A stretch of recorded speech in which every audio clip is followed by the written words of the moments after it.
ஓம் மகா கணபதியே நமக. குரு வாழ்க, குருவே சரணம். ஆன்மீக நண்பர்கள் அனைவருக்கும் இனிய வணக்கங்கள். நம்ம இந்த வீடியோ மூலயமாக 2026ஆம் ஆண்டிற்கான மாசி மாத ராசி பலன்களை பார்க்க இருக்கிறோம். குறிப்பாக இந்த வீடியோவானது பார்த்தோம் அப்படின்னாக்கா கன்னிராசி அன்பர்களுக்கான வீடியோ. இந்த கன்னிராசி அன்பர்களுக்கு இந்த மாசி மாத கிரகநிலையானது வருகின்ற பிப்ரவரி மாதம் 13ஆம் தேதியிலேருந்து மார்ச் மாதம் 14ஆம் தேதி காலகட்டத்துக்குள்ளே நடக்கக்கூடிய நிகழ்வுகளை தான் உங்களுக்கு மாசி மாத பலன்களை நான் கொடுக்க விரும்புகிறேன். இந்த மாசி மாத கிரக நிலையில் உங்களோட ராசிநாதன் எங்கே இருக்கிறார், 5ஆம் அதிபதி எங்கே இருக்கிறார், 9ஆம் அதிபதி எங்கே இருக்கிறார், இந்த அமைப்புகளை வச்சு தான் நான் முழுமையான ஒரு பலன்கள் நிர்ணயிக்கிறோம். அப்போ இந்த மாதத்தின் தொடக்கத்தில் பார்த்தோன்னா உங்களோட ராசிநாதன் ராசிக்கு 6ஆம் இடத்துல சூரியன், புதன், ராகு, சுக்கரனோட இணைவு பெறுவதும், உங்களுக்கு 5ஆம் அதிபதி தனித்து 7ஆம் இடத்துலேருந்து உங்கள் ராசியை பார்க்க இருப்பதும், 9ஆம் அதிபதி சொல்லக்கூடிய கிரகம் சுக்கரன் ராகுவோட தொடர்பு பெறுவதும் இந்த அமைப்பில் பார்க்க முடியுதுங்க. இதில் முக்கியமாக பார்த்தோம் அப்படின்னாக்கா உங்களோட ராசிநாதனும் 9ஆம் அதிபதியும் ராகுவுடன் தொடர்பு பெறுவது யோகமான ஒரு அமைப்புகள் இல்லை. ஆனால் 5ஆம் அதிபதி 7ஆம் இடத்துலேருந்து தன் ராசியை பார்க்கறது ஒரு அதிர்ஷ்டகரமான ஒரு அமைப்பு. அப்போ 5ஆம் அதிபதி 7ஆம் இடத்துலேருந்து தன் ராசியை பார்த்தால் தெளிவாக சொல்ல வராங்க, இந்த கன்னிராசி அன்பர்களுக்கு திருமணம் ஆகாத நபர்கள் யாராக இருந்தாலும் இந்த நேர காலகட்டத்தில் திருமண வாய்ப்புகள் உங்களுக்கு உதயமாக போகுது. இந்த மாசி மாதத்தில் வெகு நாட்களாக தடைபட்டிருந்த ஒரு சில திருமண அமைப்புகள்லாம் தடை இல்லாமல் நிவர்த்தி ஏற்பட்டு திருமணம் அமைப்பதற்கான வாய்ப்புகளும் நிச்சயிக்கப்படக்கூடிய ஒரு காலகட்டமாக உதயமாக போகுதுங்க. கணவன் மனைவி உறவுகளில் ஒரு அந்யுன்ய உறவுகள் வளப்பட போகுது. ஏன்னா கன்னிராசி அன்பர்களுக்கு தெளிவாக சொல்ல வருமாறுங்க, கடந்த ஒரு 1.5 வருட காலகட்டங்கள் குடும்பத்தில் கஷ்டம், நஷ்டம், வம்பு, வழக்கு, சண்டை, சச்சரவு, கோர்ட்டு, கேஷு, மன நிம்மதி குறையிறது, பொருளாதார நெருக்கடிகள், கடன் சொல்லக்கூடிய அமைப்புகள், சொந்த பந்தத்தினால பிரச்சனைகள் மாதிரி பல்வேறுபட்ட கஷ்டங்களை சந்திக்கப்பட்ட நபர்களாக இந்த கன்னிராசி அன்பர்கள் இருந்துட்டு இருப்பீங்க. முக்கியமாக வாழ்க்கையில் குடும்பத்தில் பிரச்சனைகள் சந்திச்சிருப்பீங்க. அப்படிப்பட்ட குடும்ப பிரச்சனைகள் இருக்கக்கூடிய இந்த கன்னிராசி அன்பர்களுக்கு இந்த மாத காலகட்டத்தில் குடும்ப பிரச்சனைகள் நீங்கி மன நிம்மதியும் மன சந்தோஷமும், திருமணமாகாத நபர்கள் திருமண வாய்ப்புகளும், குழந்தை பேரில்லாதவர்கள் குழந்தை பேர்களும், திருமணமான நபர்களுக்கு கணவன் மனைவிடையே கருத்து வேறுபாடுகள் இல்லாமல் ஒற்றுமையாக இணக்கமான ஒரு சூழல்கள், ஒரு புரிந்து வாழக்கூடிய ஒரு அமைப்புகள் இந்த மாதத்தில் உங்களுக்கு உதயமாகுது. அப்போ குடும்பமானது நல்ல அபிவிருத்தி பெறக்கூடிய ஒரு காலகட்டமாக இருக்குது. இந்த மாத காலகட்டத்தில் குடும்ப அமைப்புகள் உங்களுக்கு சாதகமாகவே இருந்துட்டு இருக்கிறத பார்க்க முடியுதுங்க. அதே நேரத்தில் குடும்ப அமைப்புகள் சந்தோஷமான ஒரு நிகழ்வுகள் இருந்தாலும் தொழில் சார்ந்த விஷயத்தில் ஒரு சில தாமதங்கள் இருக்கிறத பார்க்க முடியுதுங்க. ஏன்னா உங்களோட ராசிக்கு 10ஆம் இடம் தான் தொழில் ஸ்தானம், 6ஆம் இடம் உத்தியோகஸ்தானம். இந்த 2 இடத்துக்குமே ராகுவிடம் தொடர்பு பெறதை பார்க்க முடியுதுங்க. அப்போ இந்த மாத காலகட்டத்தில் உங்கள் ராசிநாதனோட ராகு தொடர்பு பெறுறது ஒரு யோகமான அமைப்புகள் கிடையாது. அப்போ பெண்கள் விஷயத்தில் இந்த மாதத்தில் கொஞ்சம் எச்சரிக்கையாக இருங்க. அதாவது சிற்றின்ப வாழ்க்கையில் தன் குடும்பத்தை விட்டு அடுத்த எண்ணத்தோடு செயல்படுறீங்க இல்லைங்களா, அதை மாதிரி உள்ள நபர்களுக்கு இந்த மாத காலகட்டம் ஒரு சோதனைகளாக இருக்கும். என்றைக்கோ செய்த குற்றத்துக்கு இந்த மாதத்தில் தண்டனை அனுபவிக்கக்கூடிய காலகட்டம் உருவாகும். அதை மாதிரி இருக்கக்கூடிய நபர்கள் கொஞ்சம் எச்சரிக்கையாக இந்த மாதத்தில் இருக்கணும். தான் உண்டு தன் பழப்படுன்ற மாதிரி அமைதியாக நீங்கள் இருந்தீங்கன்னா சிறப்பாக இருக்கும். இல்லையேல் அதனால் பெரிய பிரச்சனைகள், அவச்சொற்கள், அவமானங்கள் சந்திக்கக்கூடிய காலகட்டமும் கன்னிராசி அன்பர்களுக்கும் இருந்துகிட்ருக்கு. யோகங்களும் இருக்குது, அதே நேரத்தில் ராகுவினால ஒரு சில பிரச்சனைகளும் இருக்குது. அதையும் கொஞ்சம் கண்டுக்குங்க. இந்த பிரச்சனைகள் நீங்கிறதுக்கு வெள்ளிக்கிழமை தோறும் 10 to 12 ராகு காலையில் துர்க்கையம்மன் வழிபாடு செய்கிறது தான் மிகப்பெரிய விஷயத்தை கொடுக்கும். இது மாதிரி பிரச்சனைகள் ஏதாவது தென்பட்டால் உடனே நீங்கள் துர்க்கையம்மன் வழிபாடு 10 to 12 ராகு காலையில் வெள்ளிக்கிழமை தோறும் விளக்கு போட்டு வந்தீங்கன்னா இந்த தோஷங்கள் கொஞ்சம் குறைந்து போகும் அப்படின்றது தான் ஒரு விதிங்க. அடுத்தது பார்த்தோம் அப்படின்னாக்கா உங்களுடைய ராசிக்கு 9ஆம் அதிபதி தந்தை ஸ்தானாதிபதி. அந்த தந்தை ஸ்தானாதிபதி சுக்கிரன் ராகுவுடன் தொடர்புனால கன்னிராசியில் பிறந்தவங்களுக்கு தந்தை வழி உறவுகளுக்கு கொஞ்சம் பாதிப்புகள் ஏற்படலாம். உடல் பாதிப்புகள் வரதுக்கான வாய்ப்பு உண்டு. அவங்களுக்கு இந்த நேர காலகட்டத்தில் உடல் பிரச்சனைகள் இருந்தால் மருத்துவத்தை கொண்டு பார்த்துக்கொள்வது நல்லாயிருக்கும். அதேபோல் தாய்மாமன் வழியிலிருந்து பிரச்சனைகள் வரலாம், அல்லது தாய்மாமன் உறவுகளுக்கு உடல் பாதிப்புகள் ஏற்படலாம். அவங்களின் உடல்நிலை கொஞ்சம் அக்கறை எடுத்துக்க சொல்கிறது நல்ல பலன்களை ஏற்படுத்தி தரும்ன்றதுங்க. இந்த நேர காலகட்டத்தில் அதை தவிர்த்து பார்த்தீங்கன்னாக்கா 5ஆம் அதிபதி 7ஆம் இடத்துலேருந்து பார்க்கறனால உங்களோட குலதெய்வத்தின் பரிபூர்ண அருள் உங்களுக்கு கிடைக்கிறதுக்கான வாய்ப்பு உண்டு. அப்போ குடும்பத்தில் ஒரு சுப நிகழ்வு செய்வதற்கும், சுபகாரியங்கள் செய்வதற்கும், அழியா சொத்துக்கள் வாங்குவதற்கும், வீடுமனை வாசல் வாங்கி வீடுமனை வாசல் கட்டுவதற்குமான ஒரு உன்னதமான காலகட்டமாக இருக்குது. இந்த மாத காலகட்டத்தில் எந்த அளவுக்கு நீங்கள் முயற்சிகள் எடுத்து ஒரு நல்ல ஒரு தொழில் சார்ந்த விஷயங்களுக்கு முயற்சி எடுக்கிறீங்களோ அந்தளவுக்கு வளர்ச்சிகள் பெறக்கூடிய ஒரு காலகட்டமாக இருந்துகிட்ருக்கு. அடுத்து குரு பகவானோட பார்வையானது குடும்பஸ்தானத்தை பார்க்கறதுனால குடும்பத்தில் வெகு நாட்களாக தடைபட்டிருந்த ஒரு சில நிகழ்வுகள் தடை இல்லாமல் நடக்க போகுது. குடும்பத்தில் ஒரு திருமணம், காது குத்து, மொட்டடிக்கிறது, வீடு மனை வாசல் திருத்தி அமைக்கிறது, வீடு மனை வாசல் வாங்குவது, இது மாதிரியான நிகழ்வுகள் நல்ல ஒரு அபிவிருத்தி பெறக்கூடிய காலகட்டங்கள் உருவாக போகுது. வெகு நாட்களாக குழந்தை பேர் இல்லாமல் காத்திருக்கக்கூடிய நபர்களுக்கு குழந்தை பேர் உருவாகக்கூடிய ஒரு காலகட்டமாகவும் இந்த மாதம் உதயமாக போகுதுன்றீங்க. அடுத்தது பார்த்தோம் அப்படின்னாக்கா, உங்களோட ராசிக்கு 4ஆம் இடத்துல சந்திரன் உட்காந்துருக்கனால, சந்திரனை குரு பார்க்கறனால கன்னிராசி அன்பர்களின் தாயின் உடல்நிலையில் கொஞ்சம் பிரச்சனைகள் இருந்துகிட்ருக்கும். இதுக்கு முன்னாடி இருந்திருக்கும். அப்படிப்பட்ட கன்னிராசி அன்பர்களுக்கு இந்த மாதத்திலிருந்து உங்களுக்கு தாய்க்கு எவ்வளோ பெரிய பிரச்சனைகள் இருந்தாலும் அவர் நிவர்த்தி அடையக்கூடிய ஒரு காலகட்டங்கள் உதயமாயிடுச்சுன்னு எடுத்துங்க. ஏன்னா இந்த மாதத்தின் மாசி மாதத்தின் தொடக்கத்திலே மூல நட்சத்திரத்தில் சந்திரன் பயணிக்கிறார். மூல நட்சத்திரம் என்பது ஒரு மனிதனுக்கு அது வளர்ச்சிகளை கொடுக்கக்கூடிய அமைப்பு. இப்போ நோய் பிரச்சனைகள்லேருந்து மீண்டு வர்றதுக்கான ஒரு அமைப்புகள், மருந்து சாப்பிடணும்னு சொன்னாவே நாங்கள் மூல நட்சத்திரத்தில் தான் சொல்லுவோம். அப்போ மருந்து அப்படின்ற விஷயத்தில் உங்களுக்கு சந்திரன் குருவால் பார்வை பெற்றதுனால உடல் ரீதியாக பாதிக்கப்பட்டு தாயின் உடல்நிலை இருந்தது அப்படின்னாக்கா கண்டிப்பாக இந்த மாத காலகட்டத்திலேருந்து முழுமையாக ரெக்கவரி ஆக போகிறாங்க, அவங்களுக்கு உடல் பிரச்சனைகள் மீண்டு வர போகிறீங்கன்னு மட்டும் தெளிவாக எடுத்துங்க. அதனால் இந்த மாத காலகட்டம் கன்னிராசிக்காரர்களுக்கு சிறப்பான ஒரு யோகமான காலகட்டமாக இருக்குது. சரியான விதத்தில் பயன்படுத்துங்க, வாழ்க்கையில் வெற்றி பெறுங்கள். நன்றி, வணக்கம். கன்னிராசி நேயர்களே, கன்னிராசியில் பிறந்த உங்களுக்கு இந்த மாசி மாதம் எந்த மாதிரியான ஒரு மாற்றங்களை கொடுக்க போறாரு அப்படின்னு பார்த்தீங்கன்னா, காலச்சக்கரத்தின் 6வது ராசின்னு சொல்லக்கூடிய கன்னிராசியில் பிறந்த உங்களுக்கு இந்த மாசி மாதம் நல்லா இருக்கும் அப்படின்னு சொல்றதுல மாற்றமே இல்லை. நிச்சயமா நல்லதா இருக்க போகுது. இதுக்கு ஆதாரம் என்ன சார்? ஒரு டவுட் உண்டு உங்களுக்கு. முதல்ல ஒரு விஷயம் தெரிஞ்சுக்கோங்க. 6ஆம் இடம் அப்படின்றது ரோகஸ்தானம். அதாவது வம்பு, வழக்கு, கோர்ட்டு, கேஸு, பஞ்சாயத்து, அவமானம், உடல் உபாதைகள், கஷ்டம், விபத்து, இதுதான் 6ஆம் இடம் சொல்லுவாங்க. அப்ப 6ஆம் இடத்துல இதெல்லாம் இருக்கும்போது எப்படி சார் எனக்கு நல்லா இருக்கும் அப்படின்னு நீங்க சொல்றீங்க, கேட்கறதுக்கு ஒரு வாய்ப்பு உண்டு. ஆனா உங்க ராசிக்கு அதிபதி யாரு? புதன் பகவான் இல்லைங்களா? அந்த புதன் பகவான் இந்த மாதத்துல பாத்தீங்கன்னா 14 தேதி வரைக்கும், அதாவது 13 தேதி வரைக்கும் 6ஆம் இடத்துல இருப்பாரு. அப்ப 13 தேதி வரைக்கும் 6ஆம் இடத்துல இருக்கும்போது என்ன பண்ணுவார்னா ஆப்போசிட் வேலைகள் செய்வார். அப்ப முதல்ல அந்த 13 நாட்கள் இருக்கு பாத்தீங்களா, கொஞ்சம் கவனமா இருக்கணும். ஆனா 13 தேதிக்கு மேல 14ஆம் தேதியிலிருந்து உங்க ராசியாதிபதி இருக்கிறாரு பாத்தீங்களா, புதன் பகவான் வக்கரத்துக்கு போறாரு. வக்கரத்துக்கு போகும்போது என்ன பண்ணுவார்னா இயல்புக்கு மாறாக ஒரு வேலை செய்வார். அதுதான் உங்களுக்கு நல்லா இருக்குன்னு சொன்னேன். ஒரு கிரகம் இயல்பு நிலையில் இருக்கும்போது அவர் நல்லா இருக்குது அப்படின்னா வக்கரமாகும் போது கஷ்டத்தை கொடுப்பார். அதே இயல்பு நிலையில் இருக்கும்போது கஷ்டத்தை கொடுத்தாருன்னா வக்கரம் ஆகும்போது அவங்களுக்கு நல்லா இருக்கும். அப்ப 6ஆம் இடத்துல உட்கார்ந்த புதன் 13ஆம் தேதி வரைக்கும் அவர் இயல்பு நிலையில் இருந்து 14ஆம் தேதி அவர் வக்கரத்துக்கு போயிட்டார் அப்படின்னா நிச்சயமா உங்களுக்கு பொன்னும் பொருளும் பேரும் புகழும் கண்டிப்பா கொடுப்பாரு. ஏன்னா 6ஆம் இடம் நான் முன்னே சொன்ன மாதிரி ரோகஸ்தானம், வம்பு வழக்கு வராது. ஏன்னா ஆப்போசிட் வேலைகள் தான் செய்வார். அப்ப கடன், கஷ்டம், தொந்தரவு, விபத்து, விரயம் இதெல்லாம் மாறி நல்லா இருக்கும். சரிங்களா? அதனால 13 தேதி வரைக்கும் புதன் பகவான் இயல்பு நிலையில் இருக்கிறதுனால நீங்க கொஞ்சம் கவனமா இருக்கணும். குறிப்பா வண்டி வாகனத்துல, பண விஷயத்துல, டாக்குமெண்ட், பொண்ணு பொருள், அதாவது இந்த மாதிரி கட்டன்றது ஒரு விஷயத்துல கவனமா இருக்கணும். முடிஞ்ச வரைக்கும் என்னன்னா நம்ம வாய் நமக்கு எதிரியா நிக்கிறதுக்கு வாய்ப்பு உண்டு. அதனால நம்ம முடிஞ்ச வரைக்கும் கொஞ்சம் கவனமா இருக்கிறது நல்லது. புரியுதுங்களா? அதனால எப்படி பார்த்தாலும் எனக்கு தெரிஞ்சு 13 நாள் கொஞ்சம் சிரமப்படுவீங்க. 13 தேதிக்கு மேல பாருங்க உங்களுக்கு இந்த சிரமம் இருக்காது, நல்லா இருக்கும், உங்களுக்கு மாற்றம் கொடுத்துருவார். இப்படி இருக்கிறவங்கள தான் படிப்புல மாற்றம் கொடுக்கறது, வெளிநாடு போற யோகத்தை கொடுக்கறது, ரெண்டாவது பார்த்தோம்னா நம்ம உழைப்புக்கு தகுந்த உயர்வு கொடுக்கறது, வயசுக்கு தகுந்த வளர்ச்சி கொடுக்கறது, நல்லா சப்போர்ட் பண்றது இந்த மாதிரி காலகட்டங்களில் தான். ஏன்னா 6ஆம் இடத்துல ஒரு கிரகம் கெட்டு போய் அவர் நல்லதை பண்றாருல்ல, அப்ப அந்த வக்கரத்துல போனதுனாலதான் உங்களுக்கு நல்லதை பண்றாரு. ஆனா முடிஞ்ச வரைக்கும் 13ஆம் தேதி வரைக்கும் பேங்க் விஷயம், அலுவலக விஷயம், டாக்குமெண்ட் விஷயம், பண விஷயம் கொஞ்சம் கவனமா இருக்கு.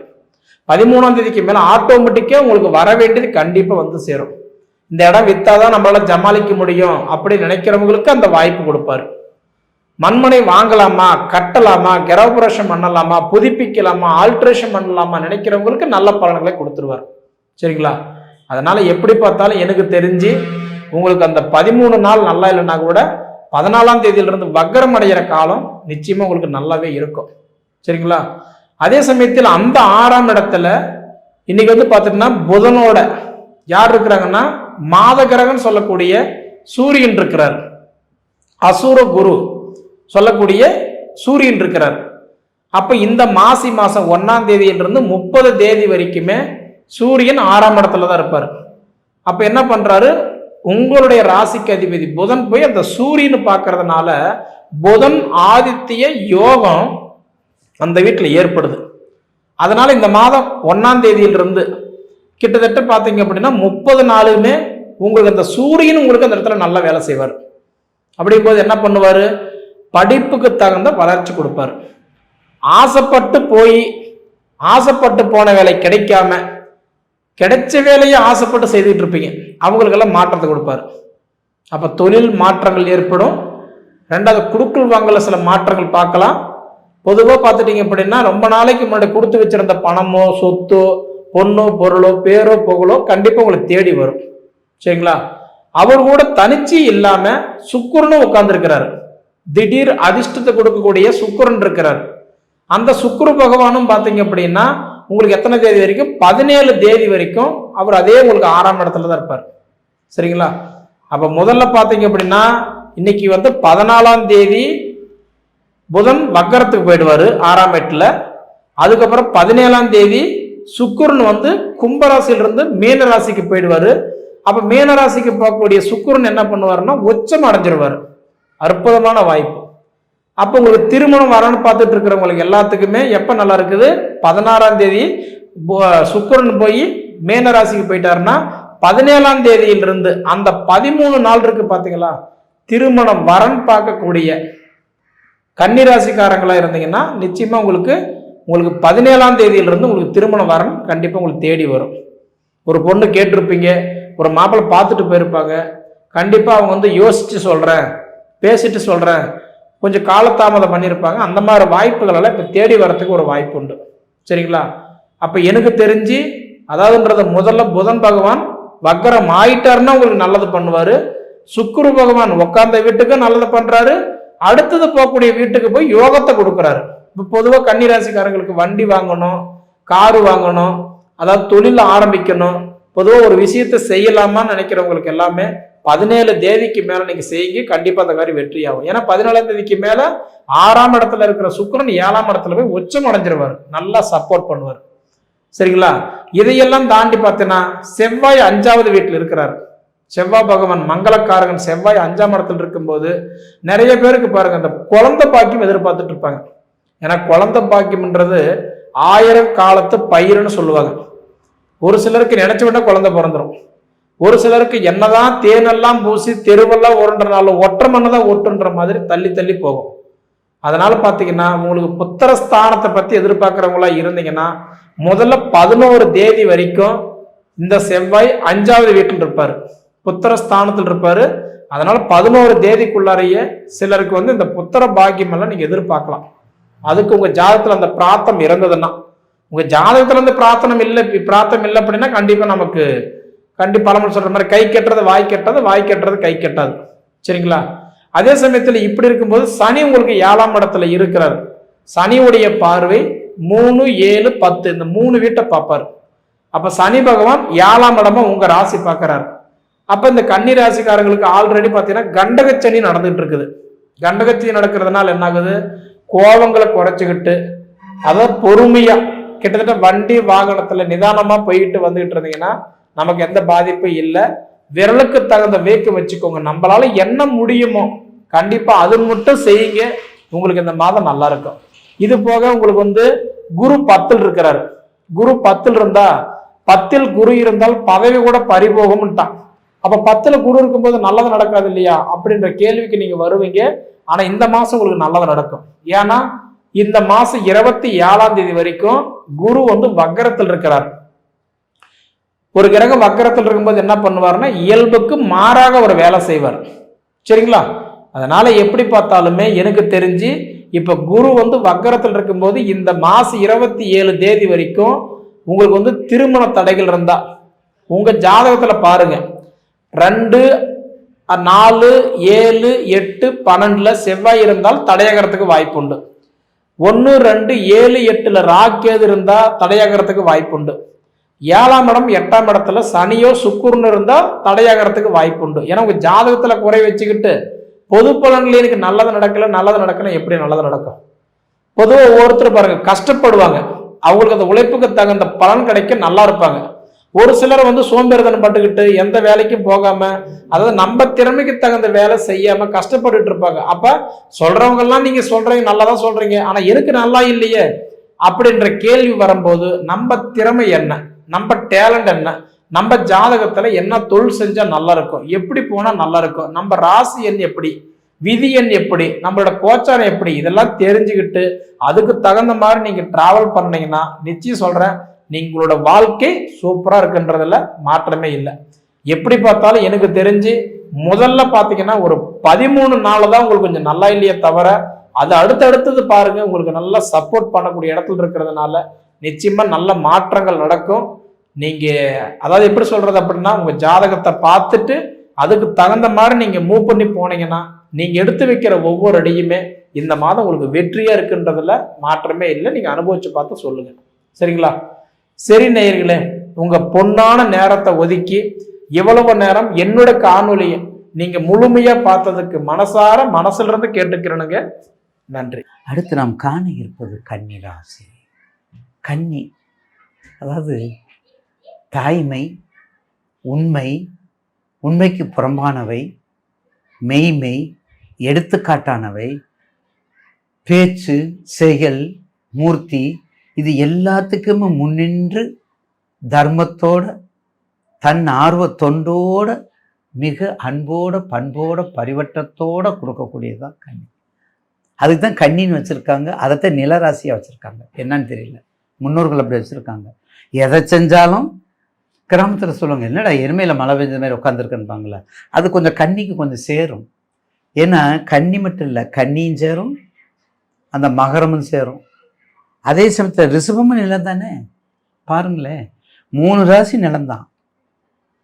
3 ராசி நிலமாக இருந்தாலும் அந்த 3 ராசியில் வித்தியாசம் இருக்குது பாருங்க.